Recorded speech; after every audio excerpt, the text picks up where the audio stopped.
दोस्तों अगर यूपीएससी की तैयारी करते हैं और अपने पॉलिटी के सिलेबस को लेकर के कंफ्यूजन में है कि क्या क्या पढ़ना है, किसको स्किप करना है, तो आज आपके लिए ये वीडियो बहुत इंपॉर्टेंट होने वाली है। क्योंकि देखो, भारतीय राज व्यवस्था और प्रशासन इसको भी बोला जाता है, ठीक है। और ये आपका प्री और ये जीएस पेपर 2 बहुत दोनों के लिए बहुत इंपॉर्टेंट होता है। इसीलिए आज देखना है इसमें क्या क्या पढ़ना है, स्किप करना है। बेसिकली इसको 3 भाग में मैंने बांटा था, ठीक है ना। तो हम देखेंगे, इसके पहले वाले भाग में देखेंगे ऐतिहासिक पृष्ठभूमि को देखेंगे, ठीक है।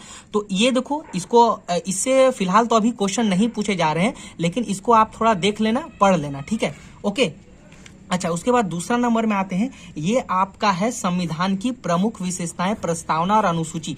ये आपका वेरी वेरी इंपॉर्टेंट है, इसको आपको पढ़ना है, क्योंकि इससे आपका कभी कभी एक भी क्वेश्चन पूछा जाता है, कभी कभी 5 भी। मतलब आप देखो कि 2000 जो है इसके, आई थिंक 2017 या 18 में जो है इससे 5 क्वेश्चन पूछे गए थे, ठीक है। तो इंपॉर्टेंट है, इसको देख लेना, ठीक है। अच्छा, उसके बाद आते हैं 3 नंबर में, संघ और इसका राज्य क्षेत्र और नागरिकता, ठीक है। देखो, इससे जो है कभी कभी जो है आपका एकाध क्वेश्चन पूछ लिया जाता है, इसीलिए इसको इंपॉर्टेंट की श्रेणी में रखेंगे, ठीक है। वेरी वेरी वेरी इंपॉर्टेंट है आपका मूल अधिकार, मूल कर्तव्य और नीति निर्देशक तत्व। तो इससे आपका कम से कम 6 क्वेश्चन जो है कभी कभी इससे पूछ लिया जाता है, 3-4 तो एवरेज इससे पूछे ही जाते हैं। तो इसको हमेशा आपको ध्यान में रखना है, ठीक है, ओके। अच्छा, उसके बाद देखते हैं, हम आते हैं उसके बाद आपका 7 नंबर में संघीय सरकार में, ठीक है। इसको जो है देख लेना, खैर अभी तो उतना इससे क्वेश्चन नहीं आ रहा, बट इंपॉर्टेंट की इसको श्रेणी में रखेंगे।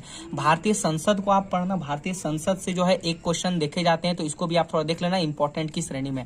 राज्य सरकार, अभी तो फिलहाल इससे क्वेश्चन नहीं पूछे जा रहे हैं, तो इसको आप इंपॉर्टेंट की श्रेणी में रख के पढ़ाई थोड़ा कर सकते हैं। वेरी वेरी इंपॉर्टेंट है आपका ये न्यायपालिका, ठीक है। न्यायपालिका को पढ़ना, इससे 3 से 4 क्वेश्चन आपके बनते हैं। 3 से 4 मतलब कि आपका समझ लो 6 से आपका 8 नंबर का क्वेश्चन, क्योंकि एक क्वेश्चन तो आपका 2 मार्क्स का होता है ना। अच्छा, उसके बाद 11 नंबर में आते हैं स्थानीय सरकार। स्थानीय सरकार से एक आध क्वेश्चन देखे जाते हैं, तो इसको इंपॉर्टेंट की श्रेणी में रखेंगे।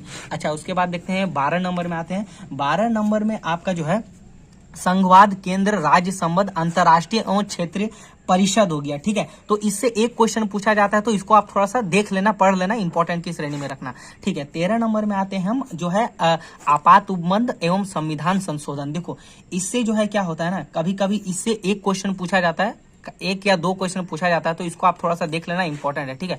अच्छा, उसके बाद आते हैं केंद्र शासित प्रदेश, अनुसूचित क्षेत्र और जनजातीय क्षेत्र। इसको आपको जो है पढ़ना है, बहुत इंपॉर्टेंट है यूपीएससी के लिए, ठीक है। एक क्वेश्चन इससे देखे जाते हैं, ठीक है, ठीक है। 15 नंबर में आते हैं संवैधानिक एवं गैर संवैधानिक संस्थाएं, ठीक है। तो इससे भी आपका जो है कभी कभी क्वेश्चन पूछे जाते हैं, बट इससे अभी ना के बराबर क्वेश्चन पूछे जा रहे हैं। खैर मेंस के लिए इंपॉर्टेंट है ना, तो इसको आप थोड़ा सा देख लेना। 16 नंबर में आते हैं, बहुत अच्छा है, 16 लोक सेवाएं अधिकरण, है ना। इसको भी इंपॉर्टेंट रखना, इससे जो है आपके क्वेश्चन पूछे जाते हैं।